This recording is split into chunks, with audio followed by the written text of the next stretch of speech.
John Kennedy's going to do a little presentation on Windows 10. Thank you. It's adjourned.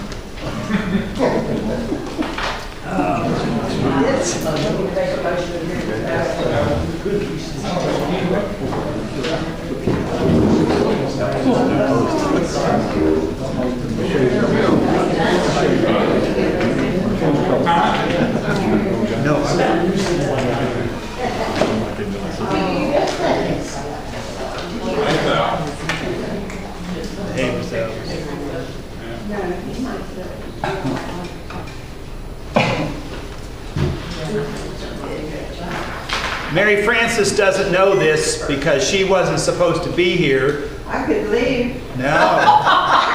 But what she doesn't know is that this is the first of 2 presentations. And next month will be a follow-up part 2. But what she doesn't know is she has to find somebody to do it.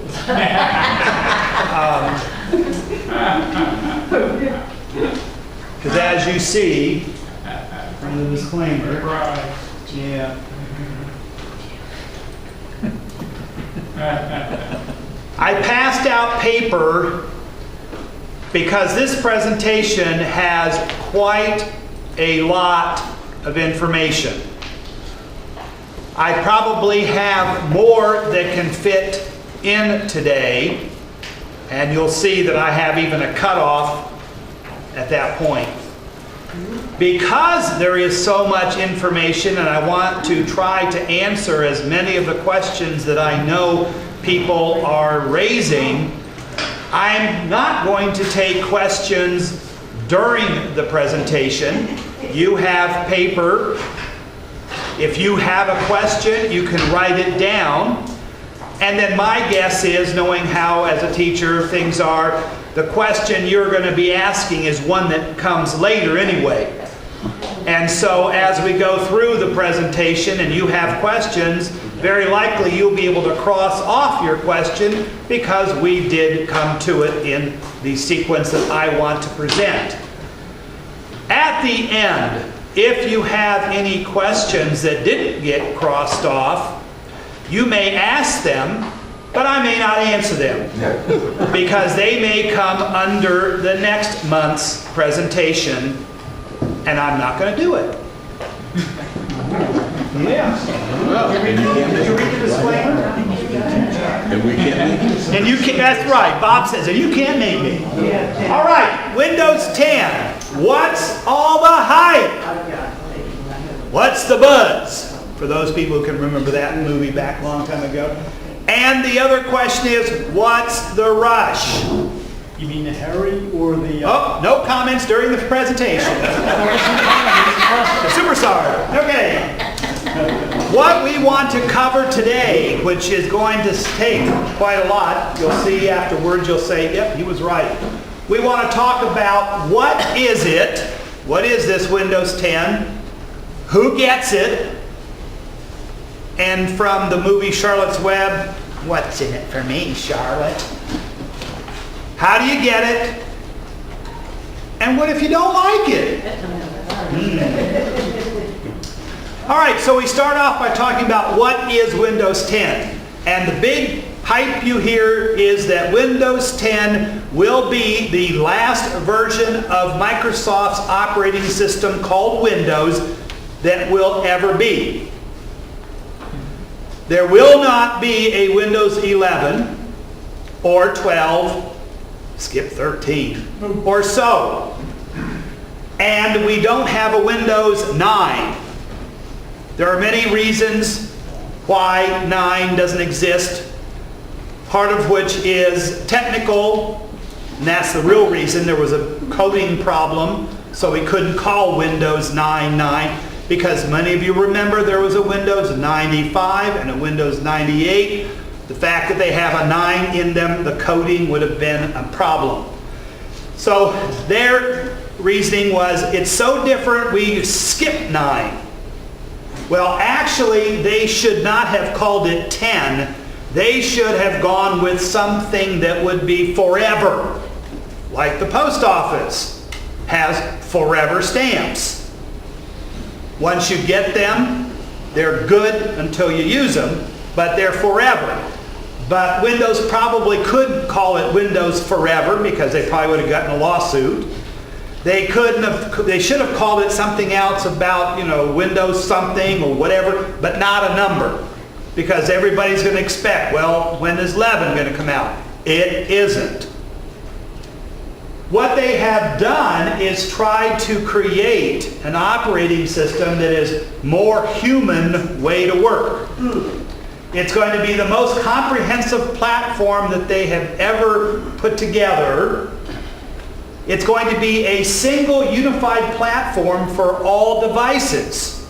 Now, this is not new. Ubuntu, a Linux version developed by Canonical, has already done that. They have one operating system that works on the desktop, looks exactly the same on a laptop, exactly the same on a netbook, exactly the same on their phone, and it's going to look exactly the same on a TV.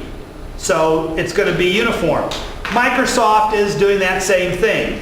They have now an operating system desktop that works on a desktop, a laptop, a tablet, a phone, and in the future it will be on your TV set.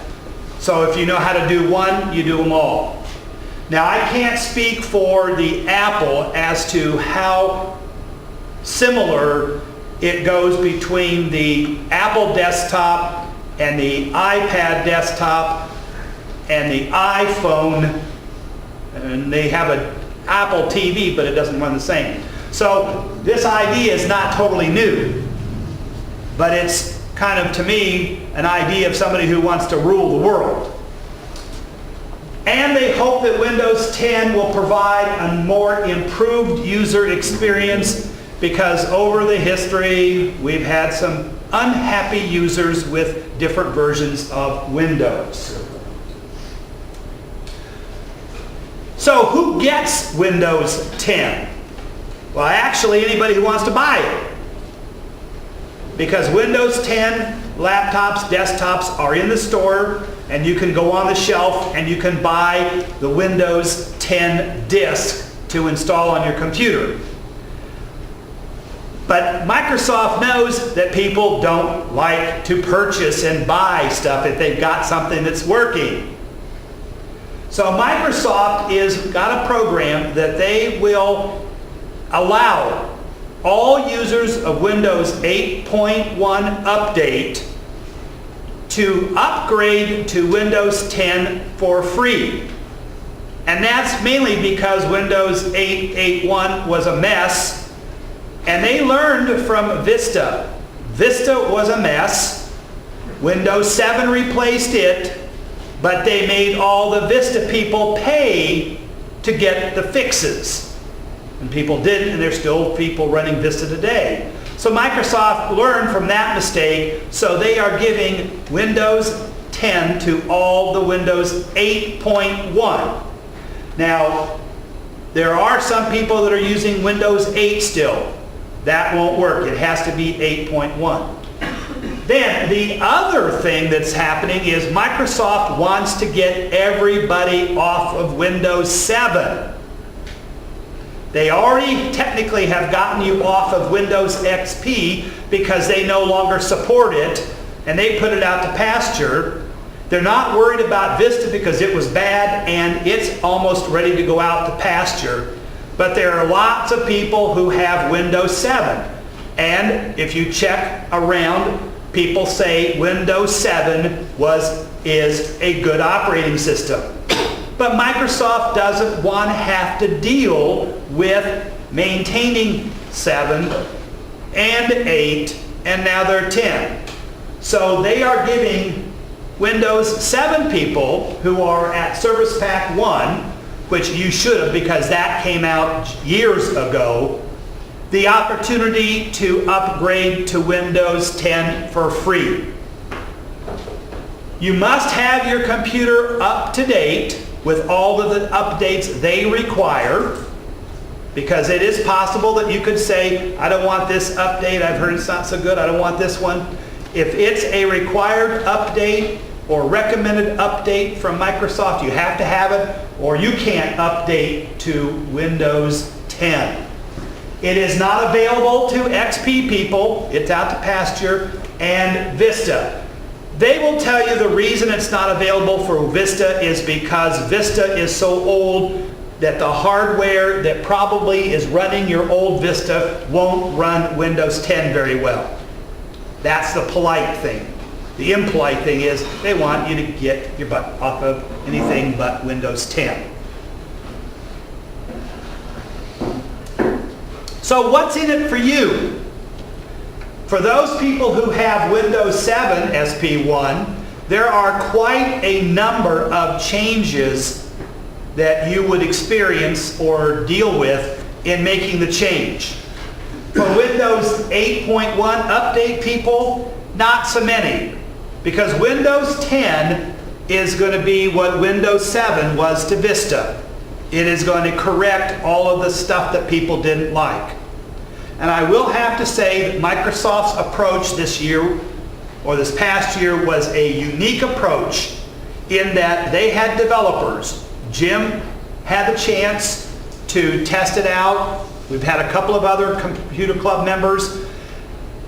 They have been using it, the trial version you could call it, for the past 8 months or 9. And Microsoft for the first time has said, hey, anybody who wants Windows 10 Preview, you can have it. Anybody.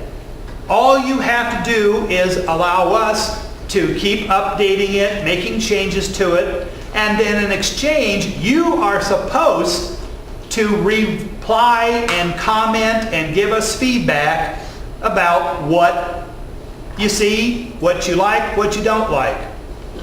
That was a real smart one. Microsoft has never done that. They have their team of developers, they make a Windows, and they send it out, and then after that, you have to deal with all the people who write back and crab about this and that and whatever. So Microsoft has, that was the first good thing that they did, let as many people, and I never heard how many tens of hundreds of thousands, and over the time hearing all the feedback, they finally came up with something that they feel is very popular and acceptable by a huge number of people worldwide. It's not just the United States, even though that's where Microsoft's base is, but it went worldwide. And so the second then was, okay, we're going to let everybody in 7.1 or 7 Update 1 and 8.1 have it for free. Never has Microsoft done that. Never has Apple done that I know of. Apple's updates were always less expensive than Microsoft's. But on the other hand, Linux world has been doing this from the beginning. All upgrades and updates in Linux are free, but you're going to get that. So what we're going to do is we're going to spend a majority of the time with the Windows 7 people. How many are Windows 7 people in here? Yeah, see, you're the majority. We will talk about what are the differences in Windows 7. Then we will talk to the 8 people and show them, here's what things have been changed for you. Because there's not a huge change in 8, but there will be for 7. First thing is that Windows 7 users will have to integrate their operating system with a Microsoft account. Now that means basically a Microsoft email. Either the old Hotmail, Live Mail. There was a technical one that you wouldn't have had a chance to do, but developers and stuff. And the current mail program that goes with Outlook.com. And I'm not quite sure why they did that. That was a kind of a mess up because that's confusing, because in the beginning, when you started with XP, you had Outlook and Outlook Express, and now there's Outlook.com, but it's web-based.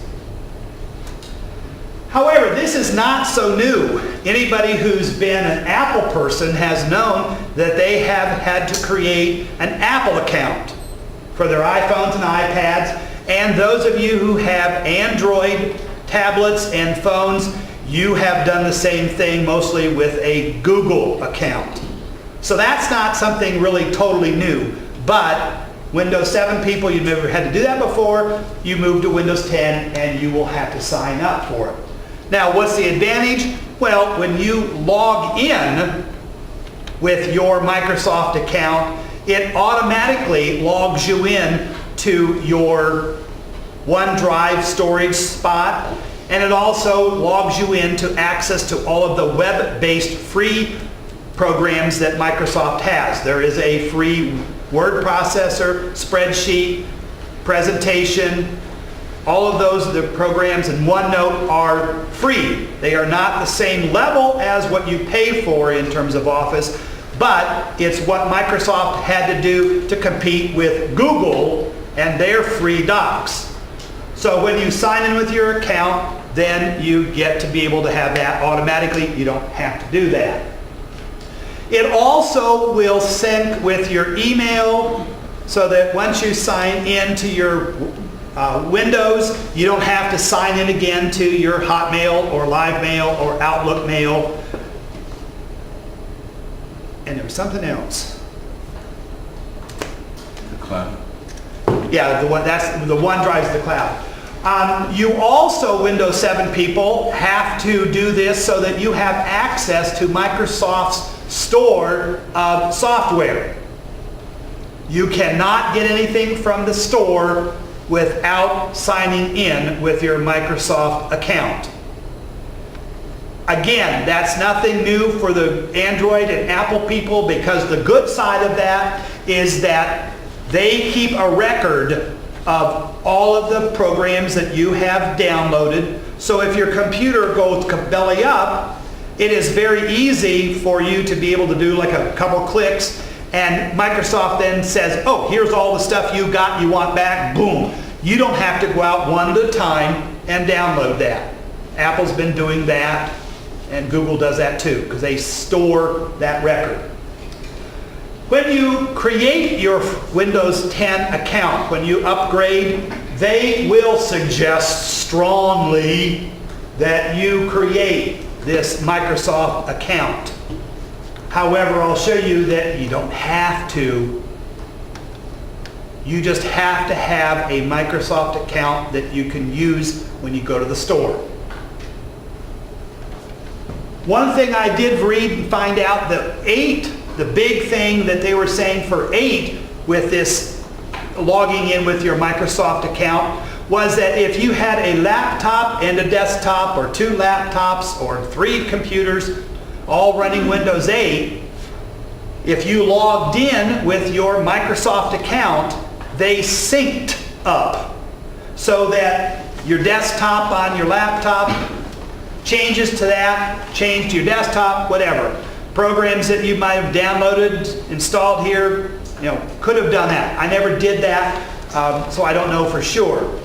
They removed that from 10 because people were fed back and said, there are times I don't want them the same. For example, I have an old laptop. It's not powerful enough to do all that the desktop can do. So I want the laptop to be just streamlined. So I don't want everything that's on my desktop to be transferred to my laptop. So Microsoft said, okay, enough people have said that's really not a good plan. And same thing goes for transferring desktop laptops to tablets to phones. Okay, sometimes it's not a great idea. I will mention that there is a negative side to this, and that is that when you sign in with your Microsoft account, they are aware of what all you're doing in a sense. They know what software you download. They may know what you're searching, who knows what all, but there is a slight downside. So I'm not making this on the presentation, but what can be done is you can log in as a local user and have 2 users. You'll see heart on this. This is the screen that you get, and up at the top it says how you sign in, and it's going to say email address or sign up for an email address. I think they will let you keep your Yahoo and link it. But then, Ira might say, I don't know if I want my Yahoo account linked to Microsoft. Who knows? But at the very, very bottom, because I had to blow it up, you can't, resize things well. It says sign in without a Microsoft account. Not recommended. Because when you do that, they can't track and know what you're doing. But it is possible. However, you cannot get to the store without your login. You cannot get to your cloud without logging. But that's not a big problem, thanks. Not a problem if you don't mind logging in whenever you do. I don't know if I want to be logged in all the time. So that's what you can do right there. And we've done it. I did it back on that when we first came out. We didn't think it would let us do it on the preview, and I found, yep, you can. So we have a user who is not a Microsoft user, but they are a full administrator and can do everything, to install programs and all that stuff. So you can do that. All right, what else for Windows 7 users? A new start menu. The big thing we had with Windows 8 is they took away the start menu. And that started the rolling up to getting Windows 8.1, Windows 8.1 update. So there's a new start menu. But the new start menu for you guys is only an expanded start menu. The traditional start menu that you had with Windows before 7 is there, but they added parts of Windows 8 that people did like. So that'll be there. One of the things that people, I guess, liked in Windows 8 is these tiles. Instead of just having a word for your program that starts up, it's a little box. And so you have an icon for each of your programs. Microsoft was able to make some of these programs live, these tiles live. And of course, on my slideshow, you can't tell that, but on the ones back there, for example, if you have your program for news, if it's live, you will be a slideshow of that headlines. Or if you turn the sports program live, you will see up-to-the-minute sports reports. If you are a very well-to-do, wealthy person, not me, you could turn on your finance program to have the stock market and all that sort of stuff, scroll through and be live, which is kind of neat. That is an added feature. But you can also customize and do whatever. In the session that we did yesterday with the APCUG,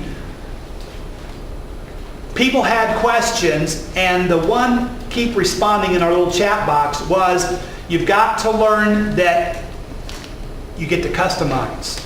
It might take a little bit of time, but you can customize. Make it work how you want to. And I guess when you have more features, then you have to do more customizing.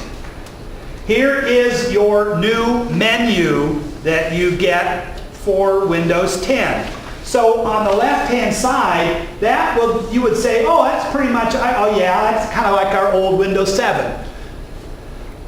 But understand this is not exactly Windows 7 because this is just a sample that hasn't been customized. But over here on the side, there's your link to your computer. They call it File Explorer. There's your link to Document Folder. There's your link to settings. Here's your most used. And then down through here, right down there at the bottom, it says all apps. So So just like in Windows 7's at the bottom where it said all programs, you click that and now you have a list. To me, the negative thing is that Microsoft puts everything in alphabetical order. Whereas before, and everybody else puts them in categorical order.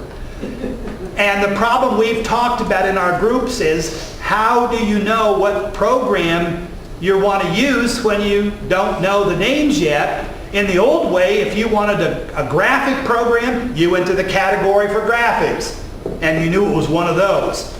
So that's one thing that you'll have to adjust. Now, the new part is the side that are the tiles. And there are a lot of people who say, you know, I like that. I like the color. I like the whatever. And you can customize this so that this could be just this wide and then long. Or as this one has shown you, it can be kind of double wide and down. You can put as many tiles on here as you want. You can organize these. If you see, this one says life at a glance. And this one says playing restore. And so you can organize these and then take your icons, make a section called graphics, make a section called games, make a section called this, and put the tiles on there. So that's the new start menu. You can get rid of all of these if you don't like them and just go with something as simple as that.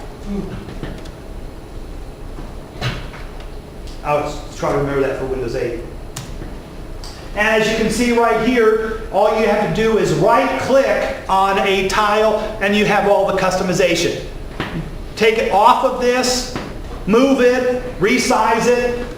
You've got 4 sizes. Well, in Windows 8 you have, I haven't played with that. But there's one size, it's a square. There's a second size that is a double square. There used to be one that was 4 tiny ones. So you can do all sorts of customizing and whatever. This one, let me go back to the other one. For example, this one right here I think says money. And there's news. Those two and that one, those are live tiles. And so that means that that little picture changes every few seconds. And that's kind of, I guess, nice for somebody who's just sitting there staring at your start menu to see the news and the weather and the sports and whatever. You know, it's kind of like my feeling between your screensaver and stuff. Why worry so much about customizing your screensaver? Who sits there in front of your computer and just stares at a screensaver?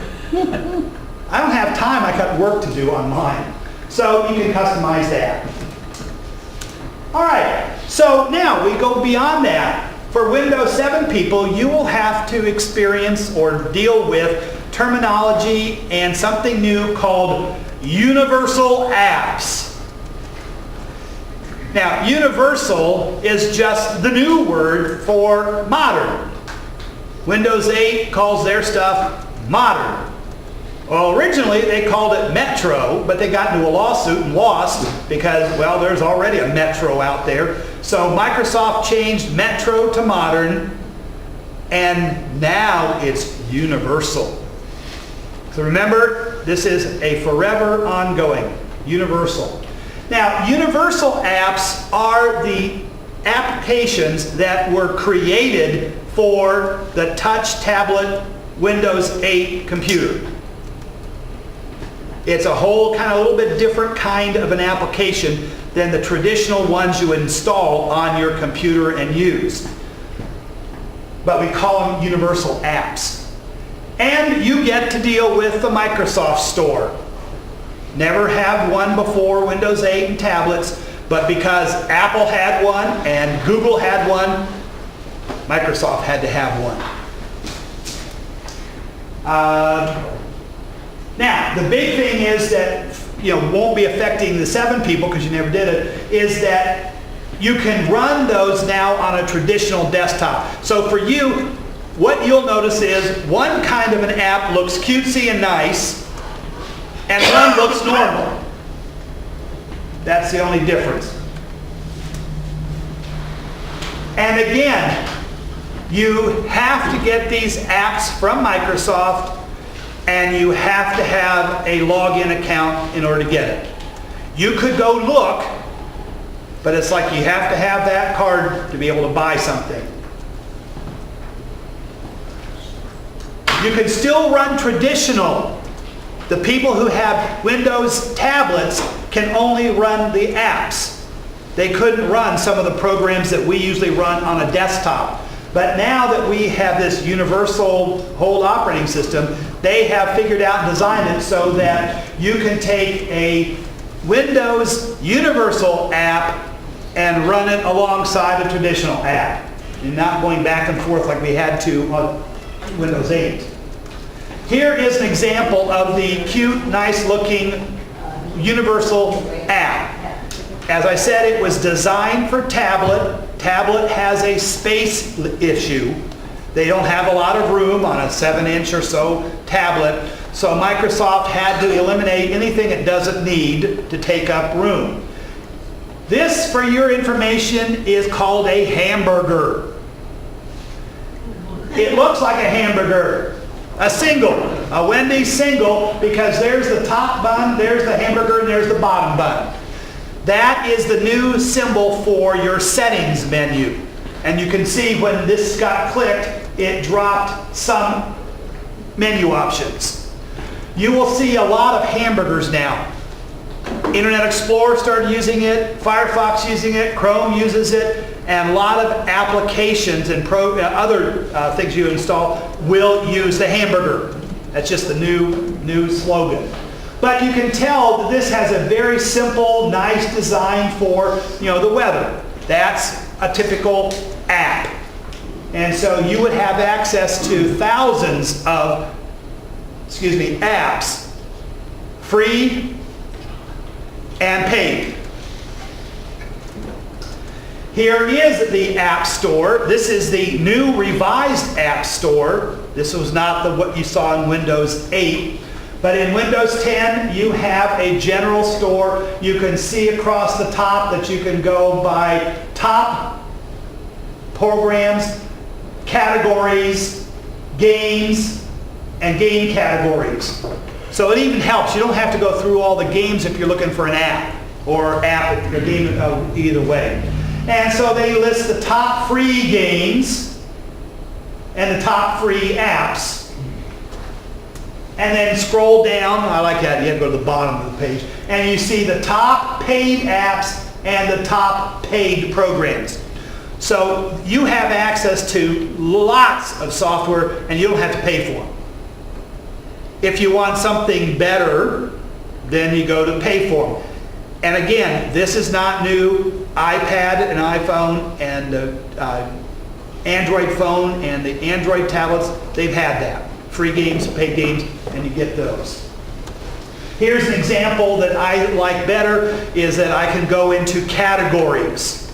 This is the new thing here. So on the left, these are all the categories, and then when I click on a category, then I will get, the apps. And you'll notice right there is the Word mobile app. This is the free that you can put on your phone, on your tablet, and now you can put it on the computer. It's free. It's not as feature-rich as Microsoft Word that you pay for, but you can have one that works your stuff. So that's your App Store. All right, what else? In Windows 7, you would go to Control Panel, and you had two choices, categories, or they said listed large view, which as always I did because my eyes are going bad, and it was in alphabetical order. Now I don't mind my settings to be in alphabetical order because I'm looking for a specific setting. I don't like all my programs because who knows whether a name of a program matches what it does. So we are going to get a traditional control panel is being replaced by what they call the service one. And the service app basically is the category one. And I'll show you a quick picture of that one. But Microsoft, here's another. Okay, what are we down to number 3, smart thing?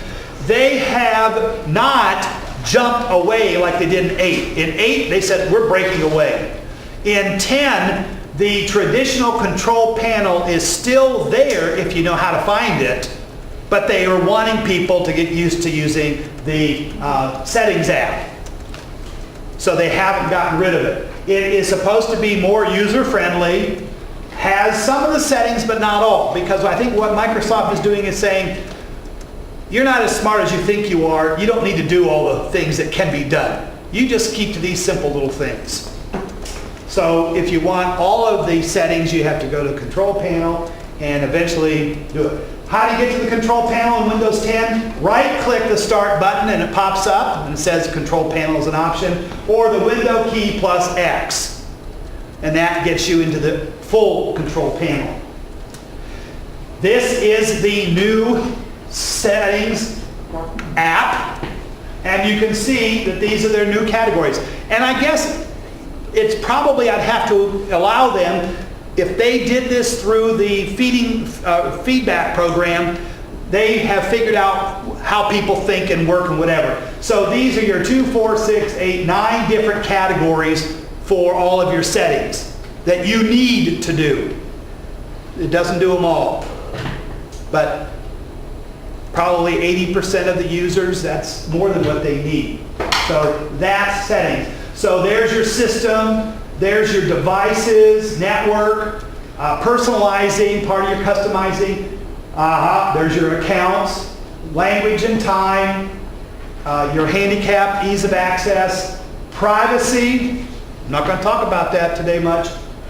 And your upgrade and security part. I'll mention something there. So you got that. Now, another difference is what they had called in Windows 8 refresh and reboot. For those of us who've been using Windows for years, you had an option that you could restore your computer. You had an internal one that if it worked right, it would make restore points. And then you could go in there and say, okay, take my computer back 2 weeks to before I screwed things up. Well, it's supposed to be created every time you do some things in the computer, like some updates or install a program or whatever. I don't know how many times I have worked on people's computers and want to go and hit restore point, and it comes up and says, there aren't any, because Microsoft wasn't making them like they were supposed to. And people didn't know that they should be making restore points along the way. So your other option was just to go and find that recover and wipe your computer totally and put a new copy of Windows back on and lose all of your programs, all of your files, everything. So in Windows 8, they came up with a new idea called refresh and reboot. In refresh, they will refresh your Windows 8, but leave your files alone. So you can get a clean 8 if 8's messed up, but your files are kept back. Now, I also discovered when I played around experimenting to see how this works, that if you installed anything that wasn't Microsoft original or Microsoft developed, owned software, when you did the refresh, it uninstalled it for you. So that meant people who use like Firefox and a few other programs, well, they were gone. But they were nice enough to give you a list that said, oh, as we refreshed your computer, we got rid of this stuff because it's not Microsoft stuff. And then you at least knew what you needed to go out and get. Then the reboot one was where you said, okay, take it back fresh. Get rid of everything because maybe my files are messed up, maybe whatever, take it back new. I think the problem was that in refresh, reboot, people didn't understand. So sometimes when they wanted to refresh, they hit reboot and then lost everything. So in Windows 10, they're going to change that. I explained that, better than having to read that. Windows 10 leaves out those words. All they have is a recovery in your settings. Remember you saw that on the settings, there was one for updates and recovery. That when you click on recovery and reset, then it's plainly No confusion. It says, do you want to keep your files or get rid of everything? And so then you have to choose the two. So if you choose the wrong one, they made it easy enough. It says, keep your files. So you pick that one. So they tried to, like I said, remember, more human, an easier, whatever. Okay, Windows 7. Your big new thing, which is not new because Apple has had this and Android has had this. So because they have it, Microsoft now has Cortana. And that is a voice-activated assistant. And hopefully next month, whoever is doing the actual run-through of all of Windows 10 will know how to do it and make it work right. Because just like the Apple people, they can say, Siri. Anybody got Apple? I get you too. All right, if I yell loud enough, maybe your phone will activate. Or if you're an Android, you say, okay, Google. See, it started up already. Forget it. Hang on.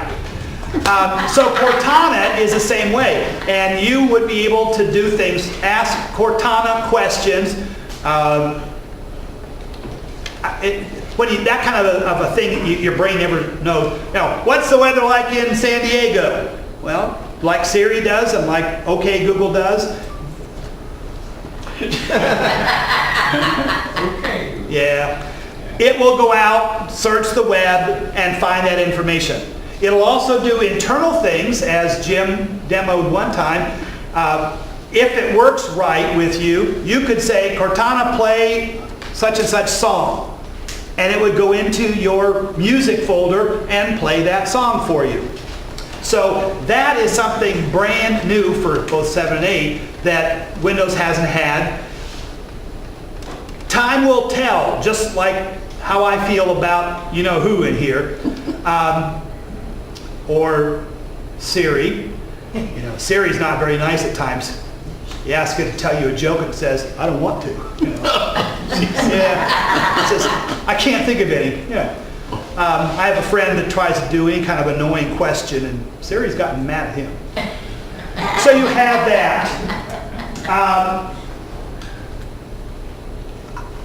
It's too new for me to really comment factually, and that's why next month, whoever is doing this will be able to come and take care of this issue that Cortana has to know more about you than your wife or husband does. In order to be able to be the butler or the maid or whatever, what they called the old days when it was the queen's handmaid and stuff, it has to know. It has to have access to your calendar, to know all the things you do. It has to have access to all of your searching, to know what you're searching for. It has to have access to your email account, to know who all of your contacts are. And if it doesn't, it won't be any good. So there's one thing that was in the discussion yesterday on the program that said, and it's the kind of thing where it's either on or off. If you have Cortana on, you have to allow access to all of that. If you don't want her, or him, is it her? Her. Then you turn it off and she can't do anything. So that will be addressed by next month, the people who have had more time. And the reason we do this is it just came out on the 29th. We're talking from today, 17 days ago. And so there are not a lot of people who are experts. Nobody else would do this presentation today. And you saw the disclaimer. And most people know why.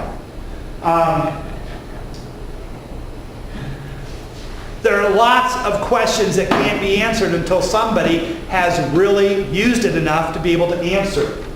I'm just sharing information with you. One that we can talk about because it's not just a Windows one is Task View.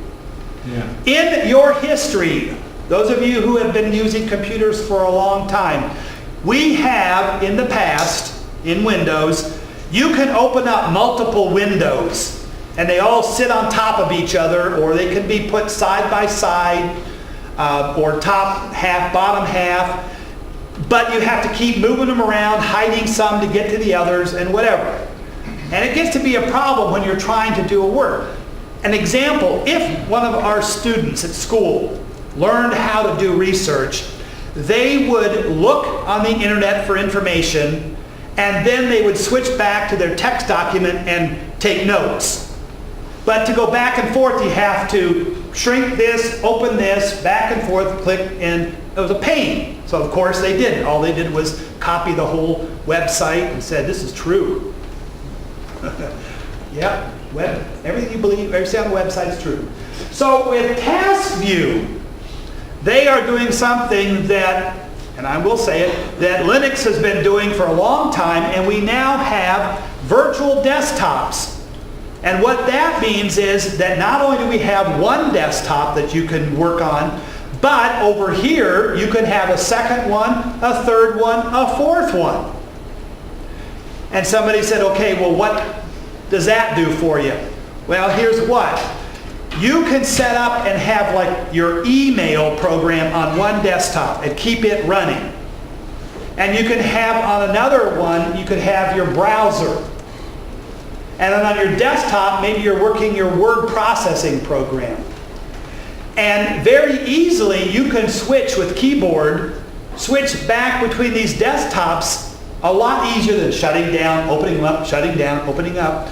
And you can become more productive because you can switch back from things. A lot of times people who are really, really busy keep their email open because they're getting a lot of mail. They don't want to have to keep hiding it, bring it back, hiding it. Now it's just on another desktop. And so we can have desktops. You can do specific programs. Let's say you're running something in the background. You can have it running in the background, but you can do this desktop, your first. As an example, here is something that you won't see in 7, you won't see in 8, but you will in 10. This is showing your task manager. And you can see right down here that I have 2 desktops. Notice desktop 1 is the empty one. It's a very clean desktop. This is desktop 2, which has these 2 windows open. But when you look down here, you don't see 2 windows, and that's because this one is behind that one. Because in a single desktop, you can only have 1 active window. If you want 2, you have to shrink them down so they're half the size, and sometimes that doesn't work. Notice over here it gives you a plus, so you can add a third, a fourth, a fifth, whatever. It works great because if you have certain things you do all the time, you can put that on another desktop and just easily keyboard switch. It's sort of like Windows key and arrow, and you just switch over to the next one and do things. There's one version of Linux that's really overboard. They have 7 desktops.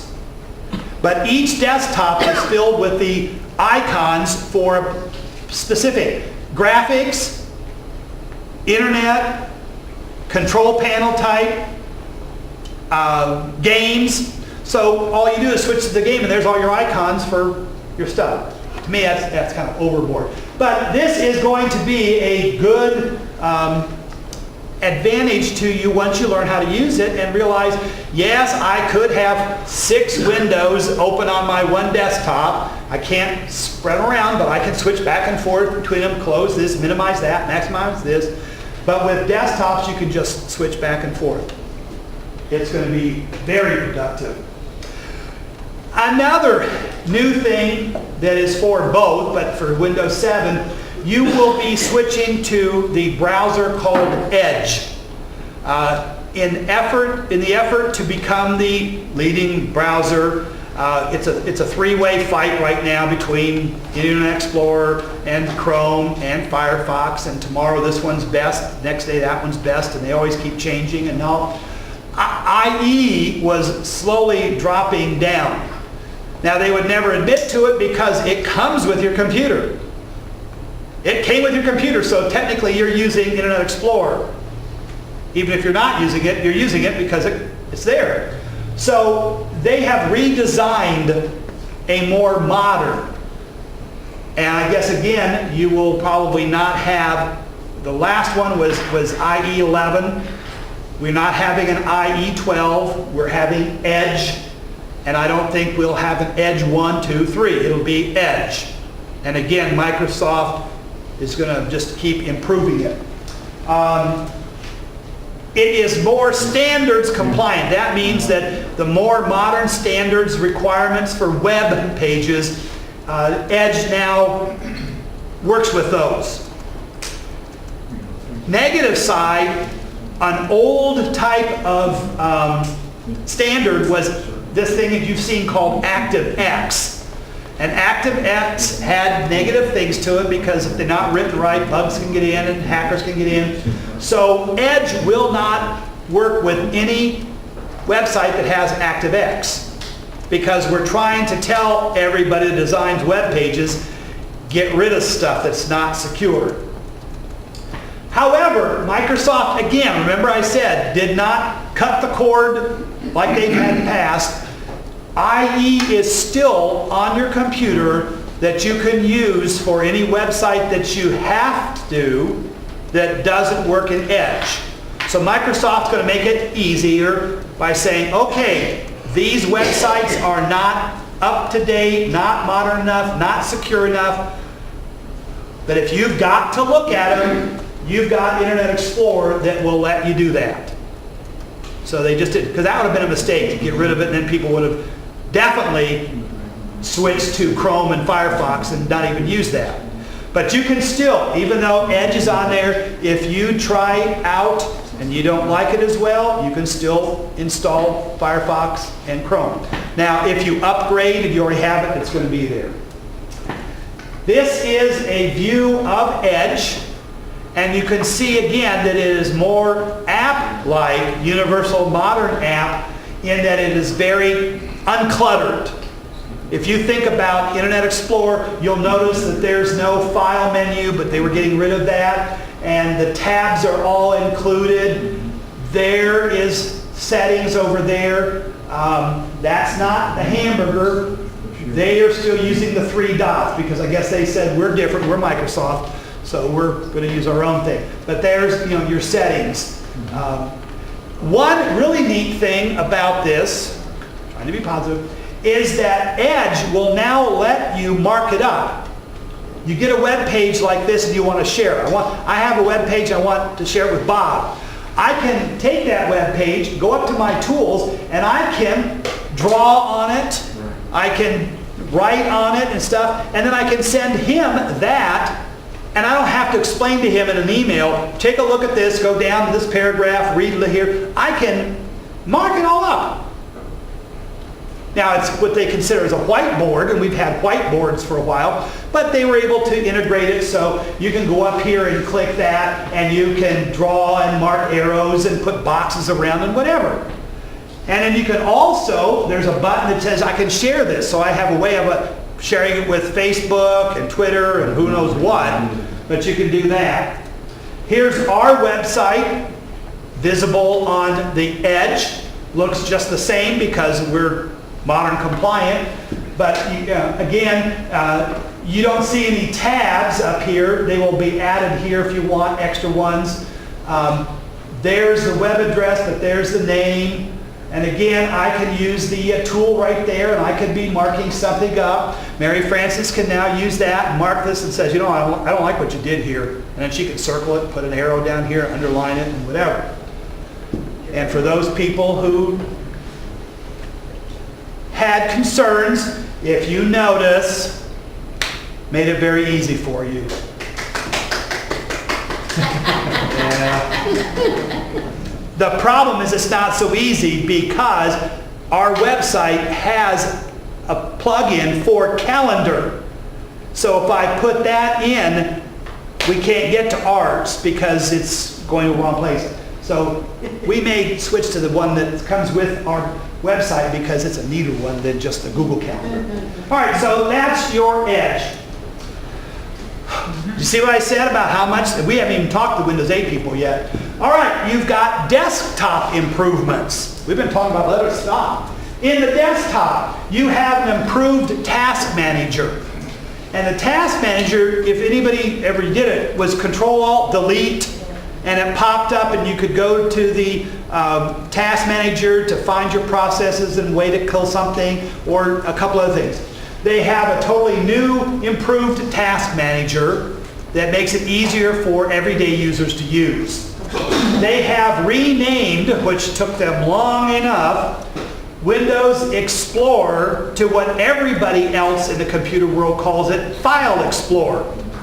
I don't know how many classes I've been teaching here where people come and are confused about the difference between Windows Explorer, Internet Explorer, Windows itself, and that's because of the way they named it. So now, my computer that you know about, my computer, is actually File Explorer, because Apple and Linux have said all this time, you are exploring your files. You're not exploring a window. So they changed it. And they've modernized it by adding the ribbon. If you're a fan of Microsoft with their ribbons, it has been added that way. There's also an improved process for file copy and file move. Notice they've changed the terminology. It used to be cut and paste, and people got confused about cutting. Now it makes simple. Other computer groups are operating. Now you will either copy something or move it.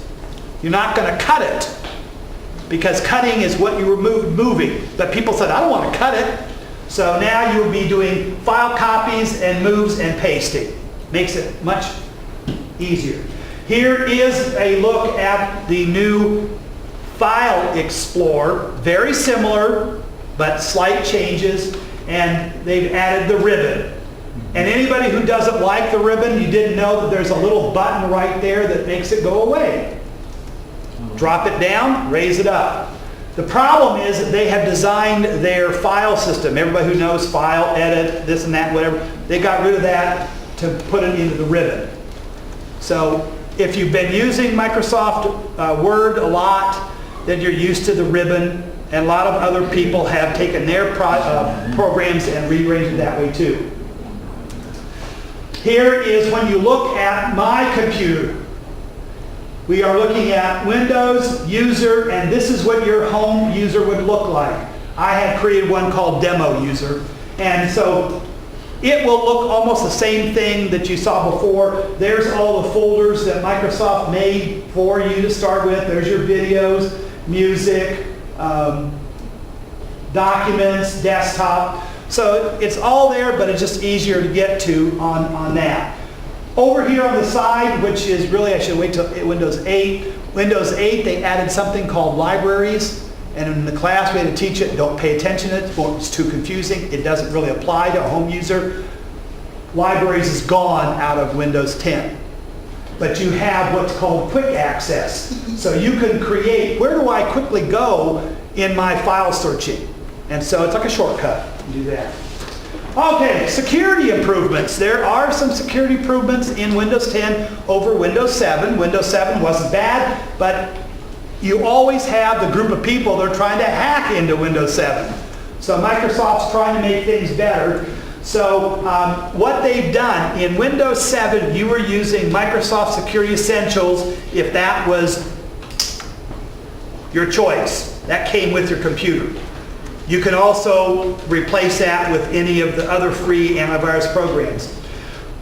Windows 7 also added a thing called Windows Defender, and that was kind of like your malware, spyware.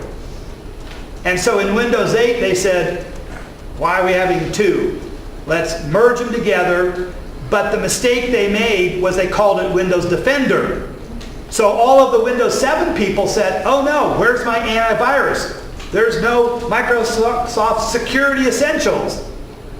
Microsoft didn't do a good job of explaining that they combined them, but they chose for some reason to call it Windows Defender. And so a lot of people were confused on that.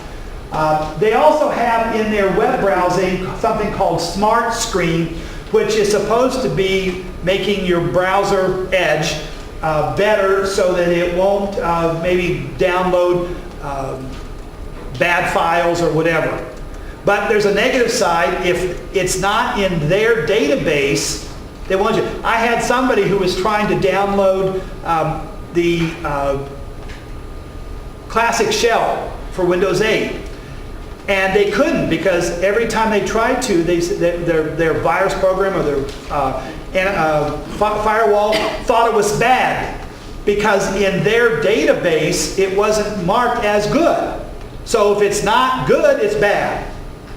They don't care whether it might be good, it just said. So if something that's good doesn't get put in the good list, you won't get it. So that'll have to work out, on that. And miscellaneous. We're almost to the end of Windows 7. Under miscellaneous, a newly designed notification center. How many of you remember the little white flag that pops up? You click on it and it comes up in a little thing that says go to the notification center. It tells you all the bad things that you're doing. Well, there's a whole new, nicer looking one. It's more modern, all that, blah, blah, blah, that has it. They've also redesigned the look of your taskbar buttons, your icons, because they want to make it more modern and whatever. Windows 8 will boot faster, but I'll tell you that's because it doesn't officially shut down the whole way. If you've ever heard about hibernation with your laptops and stuff, we discovered that on the problem when we first did Windows 7 and 8 together on these computers. We got always into a problem every time we went from 8 back to 7. 7 wouldn't work quite right. And that's because Windows 8 does not totally shut down. And that's why if it's not totally shut down, it can start up faster. So on these computers, we had to go turn that feature off so that Windows 7 and 8 would play well together. If you're not dual booting, you don't have that problem. The thing about Windows 10 is going to be that you Windows 7 users will have an easier time making the adjustment to 10 than the people who went from 7 to 8. Their adjustment was bad. Yours will not be bad at all, because you've seen basically the only big difference besides modern looking is that start button, and you can change that. Windows 10, this is the key one, retains traditional desktop interface with including a new start menu on the desktop. But they have also kept, for the touch people, a way to switch it to tablet mode if that's how you want to work. What Windows 8 was mostly a tablet screen that Windows or desktop people and keyboard mouse had to fight with. Now it's not. I'll show you for the Windows 8 people, some of that. All right, differences for Windows 8. So Windows 7, you can try to get that into your head and say, whew. Windows 8, the number one thing that Windows 10 does for you is it restores sanity. Because we had so many problems trying to adjust to that desktop if we weren't a touch screen or a tablet kind of user, that we were a big keyboard mouse. That's going to be changed because we got the pop-up start menu back with a more modern look. They got rid of the charms. How many times were the Windows 8 people, did you move your mouse up to the corner and the charms pop out at you and you didn't want them? Or you move to the left top corner and out the app switcher comes out? Now, for the tablet people and the touch, that was fine because they would have to go over and swipe out. But for us keyboard mouse people, your mouse just goes up there and boom, out it comes. So they got rid of it. And now the big problem was that if you wanted to use a modern program, you had to switch to the 8 side of the thing, one full screen, and that's all you could do. Then they tried to work it so you could put 2 of those together. Now they've worked it so that all of those modern or the Metro Modern Universal apps run in their own window on the desktop. So you have the best of both worlds in that way. The tablet mode is neat in that it has the option for touch and will automatically be turned on when your computer sees that you don't have keyboard and mouse. For example, in the ads on TV where Sheldon from Big Bang talks about 2-in-1, you have the tablet and the keyboard. When you snap them apart, Windows automatically goes into tablet mode. When you plug it back in, it automatically goes back to keyboard mode, which is good. You don't have to deal with that. The other thing, right now, Windows 8 people had to deal with two Internet Explorers. One was the app, which was very simplified for a touchscreen, and then the regular Internet Explorer that had all the menus and all the abilities to do. Now they've said, okay, we're combining. Edge will have the look and feel of a modern universal app, but it works in the desktop. But you still have IE in case you need it for those old websites. My suggestion would be don't use the old IE unless you absolutely have to. So stick with one of the new ones, either Edge, Firefox, Chrome, and if a website that you go to does not show up correctly and work right, try the old IE because it probably means your website is out of date. Here is tablet mode. So those people who like that Windows 8 start screen, you can have it back. Just a flip of a setting. And what it does though, it gives you the taskbar stays. So there you have the taskbar that's on the desktop, but it's been reduced. You see all the shortcuts are kind of gone. There's yours, and I think probably it swipes over. If you wanted to see all of your programs, you click here and you'll get a bar with all of the alphabetical listing. A new feature I just learned yesterday, if you click on one of the letter headings for like C, it brings up the whole alphabet so you can jump to the next alphabet category you want. Because people said, I don't like to scroll way down. Now you can do a shortcut. So this is just going in and do it. Notice there's your hamburger again. So it'll allow you to do some stuff on that. So that's automatic. You can do it and say, I want tablet mode. The guy who did the presentation yesterday, on his desktop, he likes tablet mode.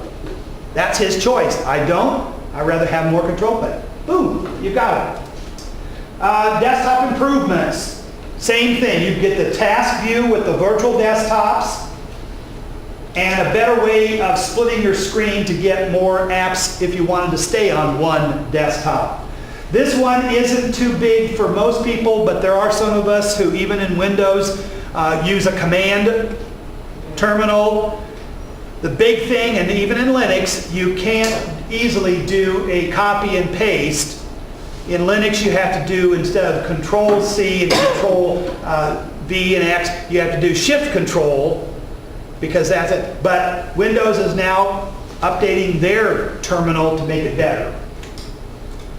And of course you got Edge, and you know all about Edge, no ActiveX. OneDrive. OneDrive is your cloud storage. They've improved that. Windows 7, you didn't get that with Windows 7. You had to go out and download an application. OneDrive comes integrated with Windows 10, and if you sign in, it automatically gets there. That's where you can store files in the cloud, backup protection, or I can come here, log into a computer, go to www.onedrive.com and log in and get my files. It's a good way of storage. And the new thing in OneDrive, the old way is it synced every file in your computer up to OneDrive. And people said, I don't want everything up there. There are some private stuff I don't. So now you can go through and look at your folders that you have on your computer and say, I want these synced, but I don't want these synced. So that was a big change. OneDrive goes back, select the sync you want. Okay. Redesign touch, app switcher. Okay, so we took away that stupid charms and the stupid apps. So what happens for the touch people and the tablet?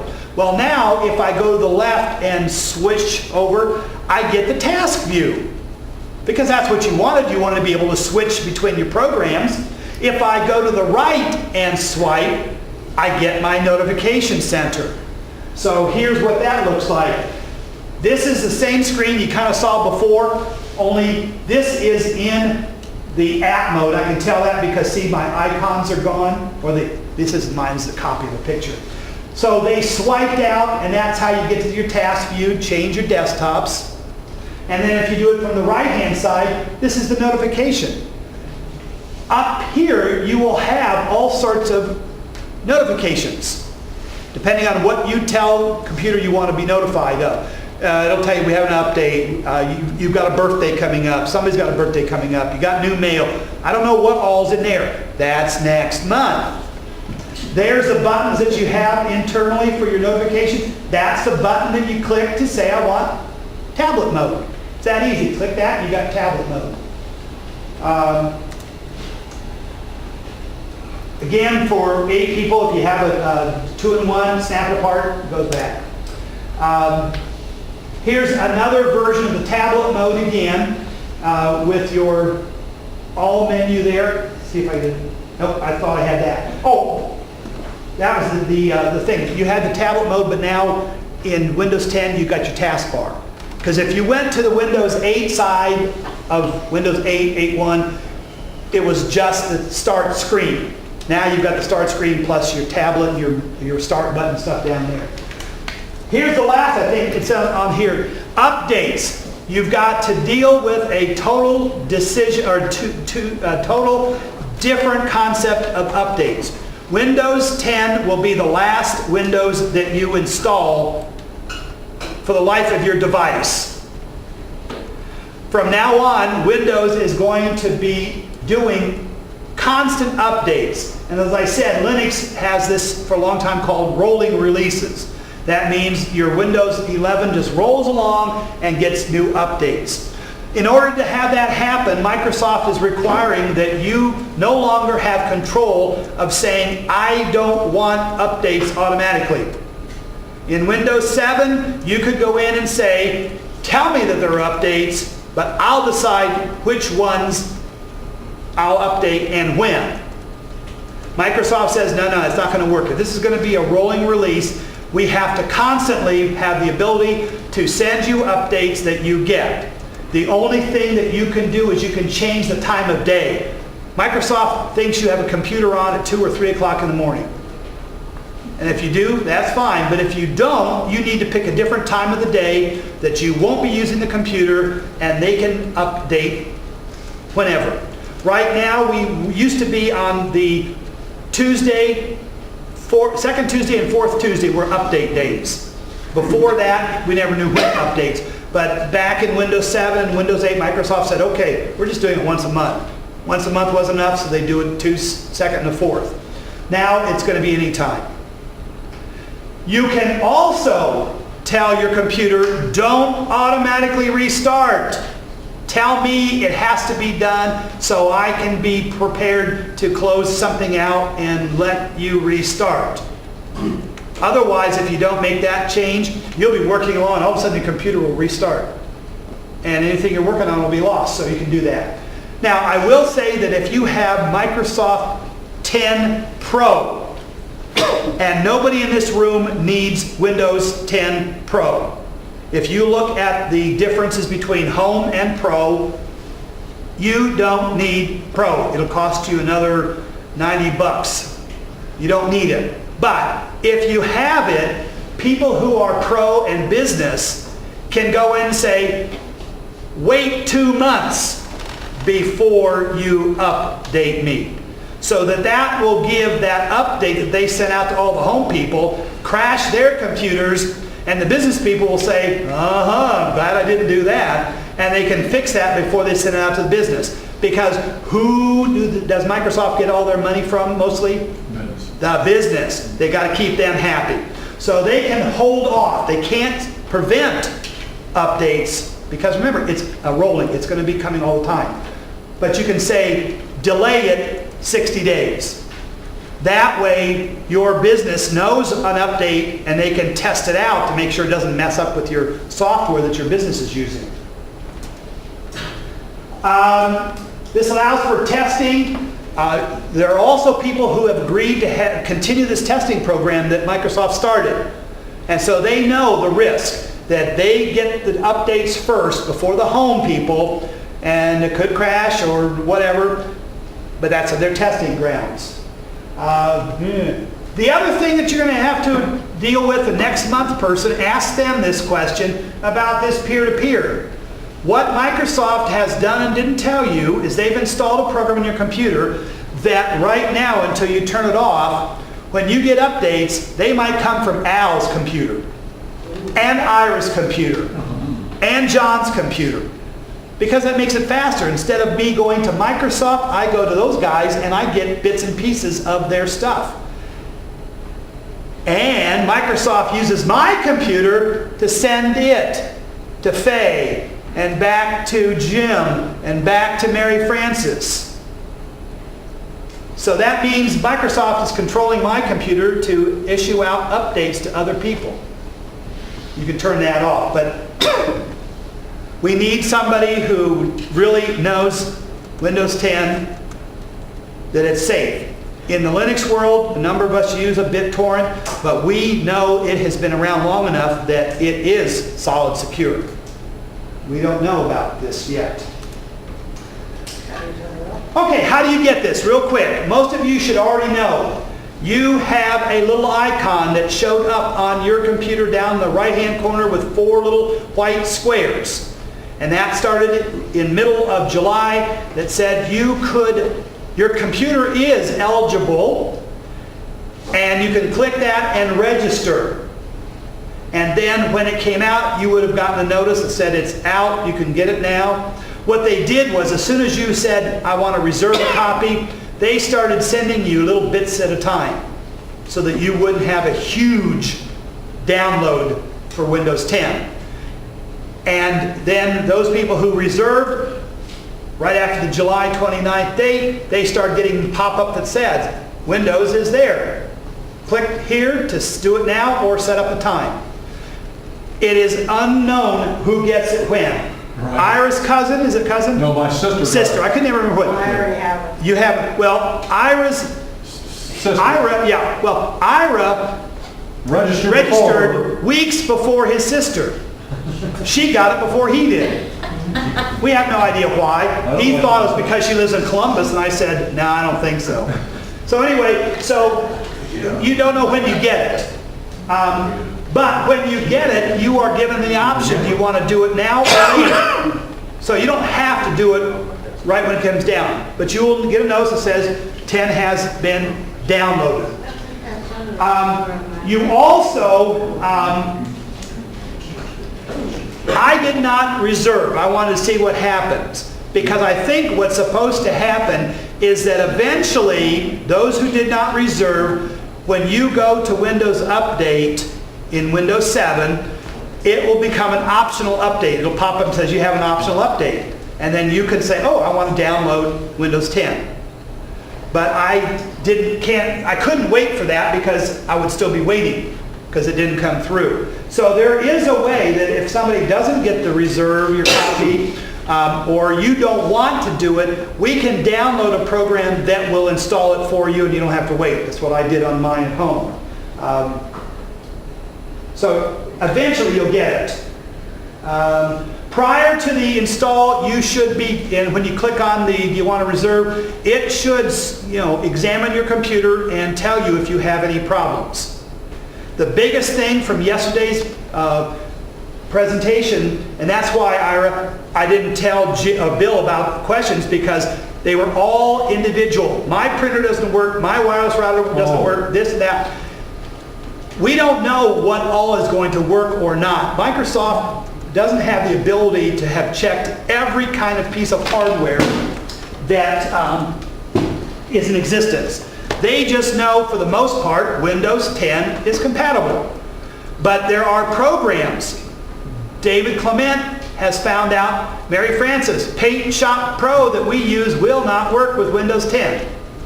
Oh, won't? It will not. Huh. So we will keep Windows 7 on here for another year so we can use Paint Shop Pro. Then Mary Frances has to get us 13 new copies at a real low price so that it will work with Windows 8 or 10. She doesn't know that either. When Ira told me about his sister's experience, her antivirus was turned off. And that was a big paid one that she got from the Geek guys. She got Trend something. Trend Microsystem. Trend Microsystem Plus. Yeah, She paid $42, just paid $42 for it.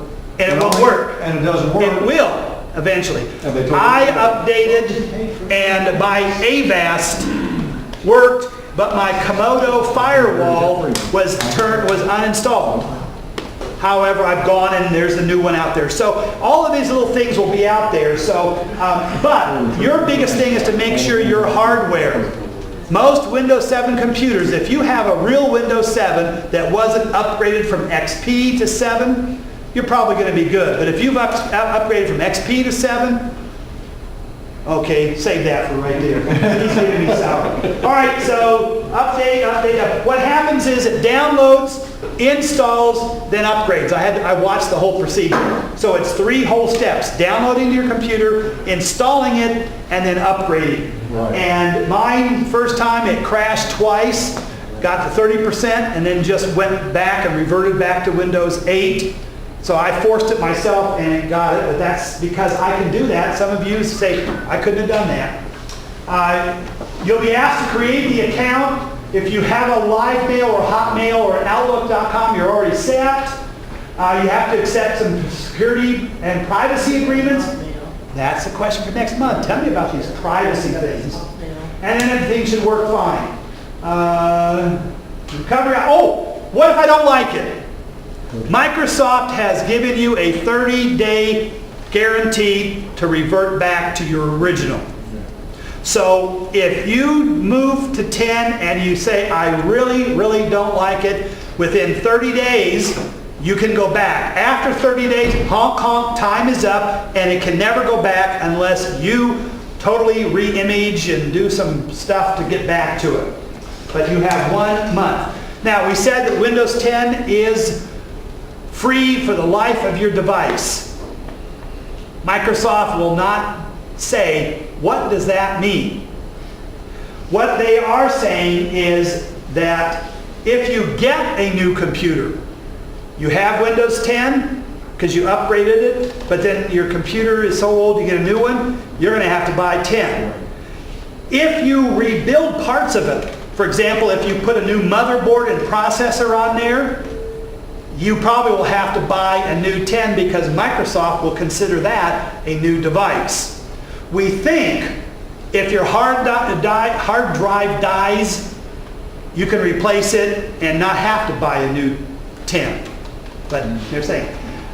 What I did read is that Microsoft expects that your Windows 10 on a pretty new computer right now will be good for 10 years.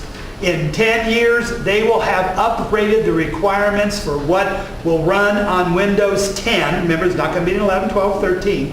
But in about 10 years, computers that were built today will not have the processor and this and that to run. So even if your computer's still running, you probably have to get a new 10 because it won't run because all the new stuff.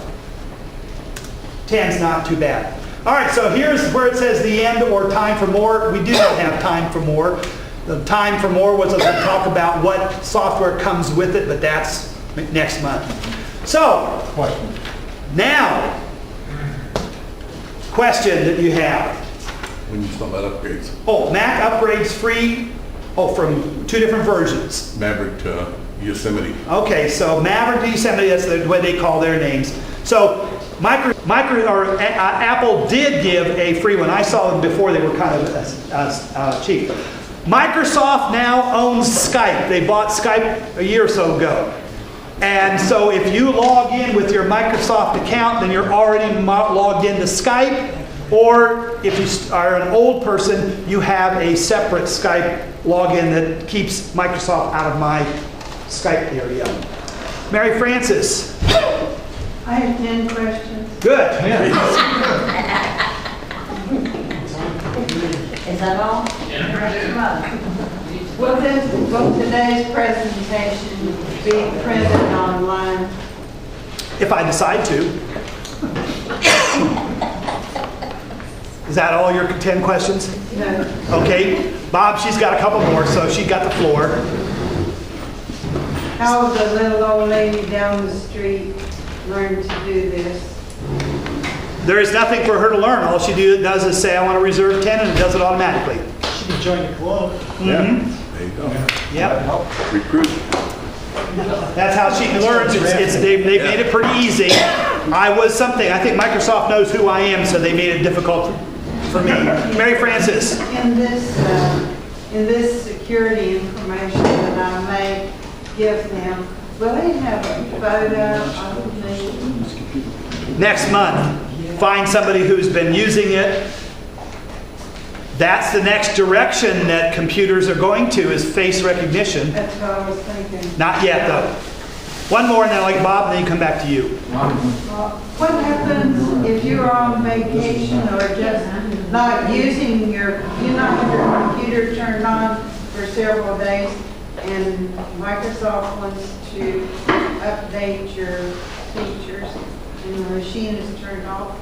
When you get back, you're going to have a whole heck of a lot of updates to do.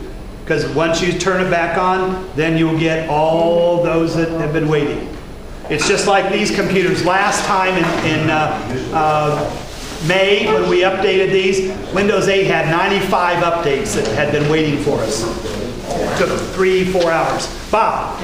Okay, comment first. It looks like they're going to have more control over everything from giving you 10 than they do today. Yes. My question would be, are they going to support this 10 forever? Yes. But your devices won't last forever. I will also let you know, or you have to ask next month's person, that Windows 7 users, when you upgrade to 10, you will lose your games. Solitaire, Hearts, you will lose all those games because Microsoft says they're in the store. But they're free. They're free in the store. I play solitaire already. But they're going to have ads. And when you get tired of the ads, then you have to buy the paid one to get rid of the ads. That's where Microsoft makes money.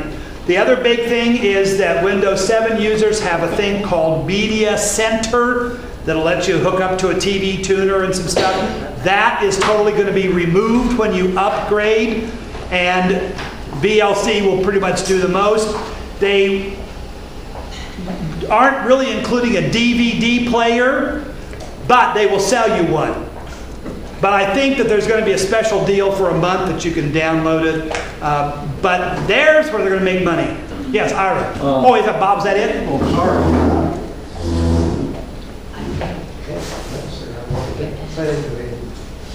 I found out the other day when I was trying to check Windows Defender, see if it was running. And Windows Defender, when I have the AVAST on, will not run. Correct. And I said, right, but if I shut AVAST off, then it automatically runs back to Windows Defender and it will run. Yeah. I didn't know You that. can't uninstall Defender. No, but I didn't know it. Yeah. In Windows 7, it ran regardless whether I had AVAST or the other. Because I've been on there and it told me how many viruses it did this and then that. But you could go in there and turn it off. Yeah, but I'm saying. Oh no, in 7, it's Defender is just an adware. Yeah. It Yeah. wasn't the antivirus. That's right. Yeah. A key That's a good thing. My first sign said, "What's the rush?" There is no rush. You have until July 29th, 2016 to upgrade for free. After July 29th, 2016, it'll either cost you $100 or $120. I would not wait to the very end because all the people will overload the system. I would suggest this. Windows 7 people, you've got a hard decision. Next month, they may say I'm totally wrong, but that's next month. Your Windows 7 is good for a little bit more than 4 years, January 2020. If you're happy with 7, by the time 7 is gone, your computer probably will be gone, and you'll get a new computer with 10. If you are a Windows 8 one, yes, I would probably suggest you move up to 10 because it fixes a lot of the problems.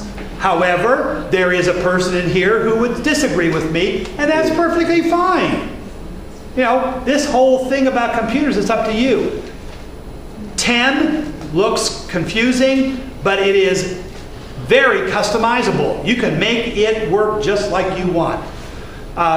So I would recommend, we have 2 computers back here that are Windows 10. Come in, test drive.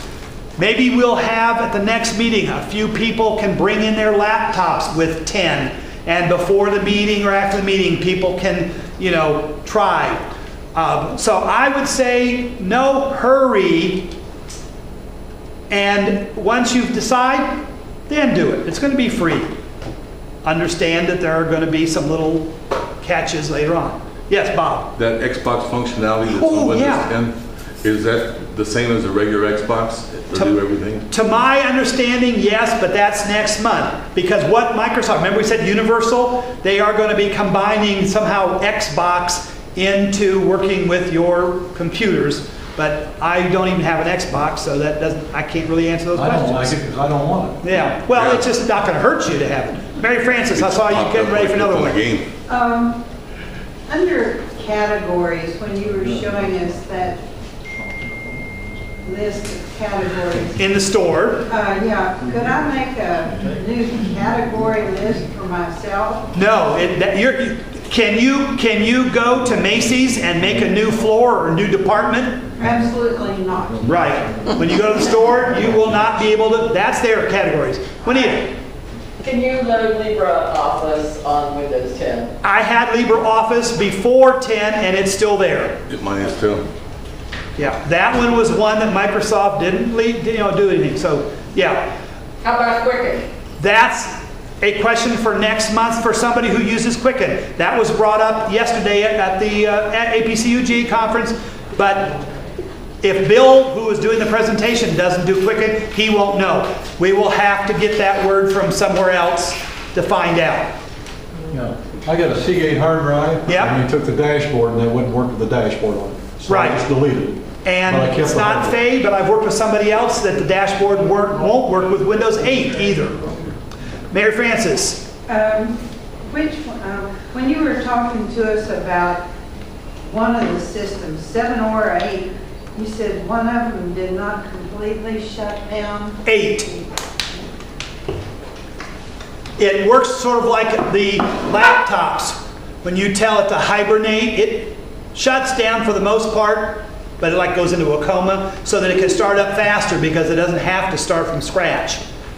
So probably a good thing if you just have Windows 8 or Windows 10, but it did not work well with dual booting because 7 wouldn't boot right because 8 was really still running. Next month, the plan should be, I'm not in charge, is that we need some people, whether it's in our own group or we find somebody from outside to come in or we do a webinar or something. There are questions that you're going to come up. I wanted to provide answers to generic questions that are being asked now. I showed you some slides of what it's going to look like. There's the real things back there. But we need next month people who have experience using it and can answer everyday type questions. It should not be me. Because Linux.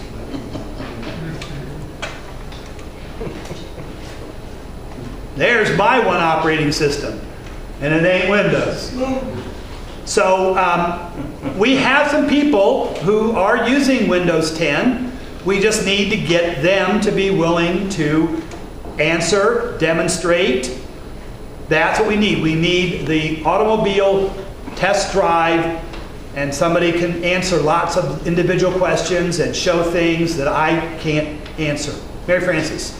John, I need to give you an extra thank you, Oh. public thank you for doing this today because our group in general has been driving Mary Frances crazy.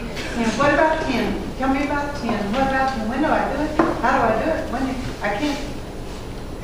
And Mary Frances, yeah, I'm a teacher. That's what I do. her question about posting it, yeah, I can post it on the web board, but 80% of our members don't have a login to the web board. And Jim and I have made it so much easier now. If you want access to the web board, you just give us your email address and we will set it up for you. Oh, gee. And all you have to do is go in and change the password that we give you. So there is no excuse of saying, well, I don't know where to go and to click on here and go to this, and I don't know how to fill this out. You just tell us that you want access to the web board, and then we will send you an email that says, here's your login and password. Go in and change the password. And then you can have access to all of that. So for the new people, we have a web board that's like a bulletin board where anybody can post questions and get answers and help people with problems, information, and it's for everything. We have a Windows section, we have a Linux section, and we have an Apple section. We have a repair section. We have a digital imaging section. APCUG and And discounts. APCUG and stuff. discounts. APCUG is our umbrella group that's not actually a computer group. It is, and Bob and I happen to be it, an organization that helps coordinate between computer groups. And good. Mary Frances. I'm not even sure that's going to work because you may or may not, and I don't know how it comes in on your email. When our web board forum sends out a notice that a message has been left on the web board forum that there was active message in executive minutes or a bonus word, it does not come in on my email as a live link, and you have to know to copy it and paste it. We'll have to check because it could be your program does not convert links to live links as a protection. Some does, some doesn't. Yeah, And I was just saying, Got to. Yeah. But anyway, so, you know, so even that may not work for some people that, yeah, I haven't seen it because since I have an accountant, I send out the email. I don't know what the email looks like that says, here's your account, click here and change your password. But we made it so easy. We'll set it up for you. Please use our website. Everything you want to know about the Computer Club is there in easy drop-down categories. It's too easy. Everything that you need to know is there. There is a Google Calendar with dates for the next millennium, and each of our monthly, it's listed right there.